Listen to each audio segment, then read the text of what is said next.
चला आता आपला संस्कृतचा पेपर 1 संपलाय. आता आपल्याला सुरू करायचा आहे पेपर 2चा अभ्यास.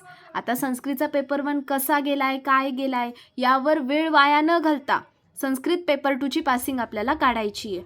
ज्यांना संस्कृत पेपर 1 मध्ये 40 मार्क्स पडताय त्यांना आता डबल मेहनत करायची आणि संस्कृतच्या पेपर 2 मध्ये त्यांना 60-70 मार्क्स घ्यायचे आहेत. आता ह्या पेपरमध्ये आपल्याला काही ग्रामर नाही आहे जास्त, त्यामुळे या पेपरमध्ये आपल्याला स्कोरिंग कोणत्याही परिस्थितीत करायची आहे.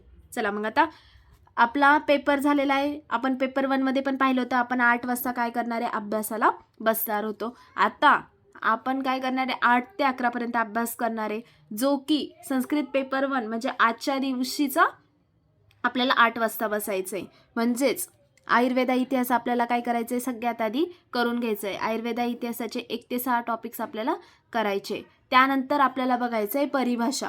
परिभाषा आपल्याला म्हणजे परिभाषा कशा आहेत, आपण संहितेचा पेपर देऊन आलेलो आहे. संहितेच्या पेपरमध्ये आपल्या त्या सगळ्या परिभाषा झालेल्या आहेत. त्यामुळे आपण आजच काय करणार, परिभाषा हा टॉपिक कंप्लीट करून टाकणार. त्यानंतर 11 ते 5:45 पर्यंत म्हणजे 5:45 पर्यंत आपण एक मस्त झोप घेणार. झोपेतून उठलो 5:45ला, 5:45 ते 5:15 पर्यंत काय झालो, फ्रेश झालो म्हणजेच रेडी झालो.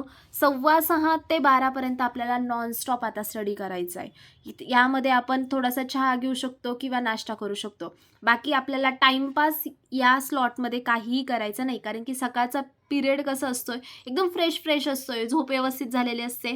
त्यामुळे आपल्याला सकाळी सकाळी काय करायचं आहे, निरुक्ती करायच्या आहेत.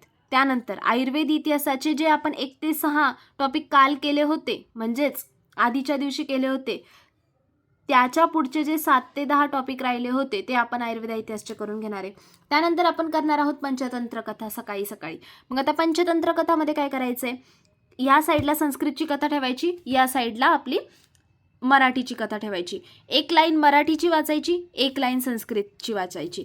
वर्ड टू वर्ड आपल्याला कथा वाचायची. म्हणजे जर इथे येथे असेल तर इथे संस्कृतमध्ये येथेला काय म्हटलंय त्यापासून आपल्याला वर्ड टू वर्ड काय करायची, कथा वाचायची.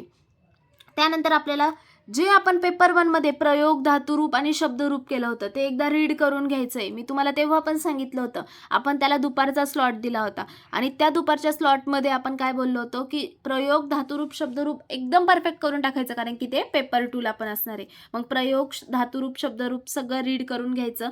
त्यानंतर आपण इथं करणार आहोत अष्टांगचं अन्वय आणि अर्थ वाचायला सुरुवात. मग अष्टांगचे अन्वय आणि अर्थासाठी पहिला, दुसरा आणि चौथा अध्याय आपल्याला या स्लॉटमध्ये रीड करून घ्यायचा आहे. कसं वाचणार, तर श्लोक वाचणार, श्लोकाचा अर्थ वाचणार आणि त्याचा अन्वय कसा होतोय, पदच्छेद कसा होतोय, म्हणजे व्याकरण कसं सुट्ट होतंय हे आपण लाईन टू लाईन रीड करणार. त्यानंतर 12 ते 1 घेणार छोटासा ब्रेक, छोटासा म्हणजे जेवणाचा ब्रेक. 12 ते 1 जेवणाचा ब्रेक झाला. 1 ते 3 आपण परत अभ्यासाला बसलो. त्यामध्ये आपण करणार अष्टांगचा अध्याय 11, 12, 13, 14 हे 4 अध्याय आपण अन्वय, अर्थ, व्याकरण, पदच्छेद सगळं वाचून घेणार आहे यामध्ये.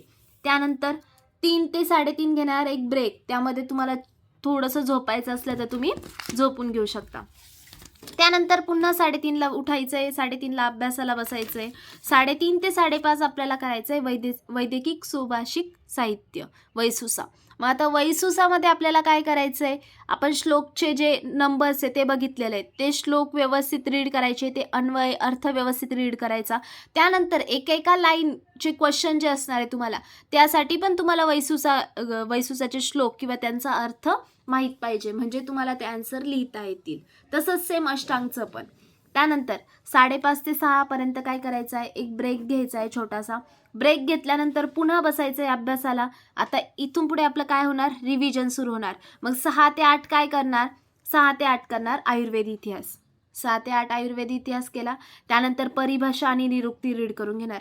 आता हे जे परिभाषा आणि निरुक्ती हे ना, हे आपण ऑलरेडी क्रिया, संहिता या सगळ्यांमध्ये शिकत आलेलो आहे. त्यामुळे आपल्याला हे परिभाषा आणि निरुक्ती असं नकळतपणे लिहिता येणार आहेत. म्हणजे जरी आपण रीडिंग व्यवस्थित केली नाही तरी लिहिता येणार आहे. आणि हे जे 2 टॉपिक आहे हे आपल्याला मार्क्स देऊन जाणारे टॉपिक आहेत. त्यामुळे ह्या टॉपिकला व्यवस्थित प्रिपेअर करायचं. त्यानंतर 8 ते 8:45 काय करायचं, जेवण करायचं. 8:45 ते 11 पर्यंत अभ्यासाला बसायचं. त्यामध्ये काय करायचं मग, अष्टांगचे अध्यायाचे जे श्लोक आपण बघितले होते ते वरच्यावर सगळे रीड करून घ्यायचे. जास्त डिटेलमध्ये आपण ऑलरेडी रीड केलेले. त्यानंतर वैसुसाचे जे श्लोक आहेत ते व्यवस्थित बघून घ्यायचे, त्यांचे अर्थ व्यवस्थित बघून घ्यायचे आणि पंचतंत्र कथा ज्या आहेत त्या व्यवस्थित लाईन टू लाईन इथे रीड करायच्या. म्हणजे अष्टांग आणि वैसुसा तुम्ही अन्वय कसं पण फेकू शकतात, पण पंचतंत्र कथासाठी तुम्हाला काय लागणार आहे, लाईन टू लाईन रीडिंग लागणार आहे व्यवस्थित. त्यानंतर 11 वाजता झोपणार, 5:45ला परत उठणार आणि 5:45ला उठल्यानंतर 5:15पर्यंत फ्रेश होऊन 6:15 ते 9:30 तुम्ही पेपरच्या दिवशीच्या स्लॉटमध्ये काय करणार, निरुक्ती, परिभाषा, पंचतंत्र कथा, आयुर्वेद इतिहास, धातू आणि शब्द हे सगळं तुम्ही फास्टमध्ये रीड करून घेणार. आता तुमची इथे स्पीड वाढलेली असणार कारण की 2 वाजता पेपर द्यायचा आहे, त्यामुळे इथे स्पीड वाढवायची. हे सगळे टॉपिक स्लॉट 1मध्ये करून घ्यायचे. 9:30 ते 10 एक छोटासा ब्रेक घ्यायचा, थोडं रिलॅक्स व्हायचं. 10 ते 11:30 पुन्हा अभ्यासाला बसायचं. तिथे काय वाचायचं मग, वैसूचा वाचून घ्यायचा, आयुर्वेद इतिहास, त्यानंतर प्रयोग, वाच्य परिवर्तन जे येते, निरुक्ती आणि परिभाषा. आता निरुक्ती आणि परिभाषाला आपण जास्त का, कारण की ते मार्क्स देऊन जाणारे टॉपिक आहेत, त्यांना आपल्याला इग्नोर करता येणार नाही आहे. त्यानंतर 11:30 नंतर काय करायचं आहे, आपल्याला व्यवस्थित तयार व्हायचं आहे, थोडंसं जेवण करायचं आहे आणि पेपरला जायचं आहे. म्हणजे एकदम सिंपल शेड्यूल आहे आणि यामध्ये मी तुम्हाला जास्त काही टाईमपास केलेला नाही, तुम्हाला डायरेक्ट शेड्यूल सांगून दिलेलं आहे, असं असं करा, असं असं नका करू. म्हणजे या शेड्यूलचा तुम्ही जर फॉलो केलं तर नक्की फायदा होणार आहे आणि पासिंग 100% निघणार आहे या शेड्यूलनुसार. फक्त तुम्हाला थोडंसं स्ट्रिक्ट स्वतःला करून हे सगळं अभ्यास करावा लागणार आहे. चला, पेपर 2साठी तुम्हाला सर्वांना ऑल दी बेस्ट.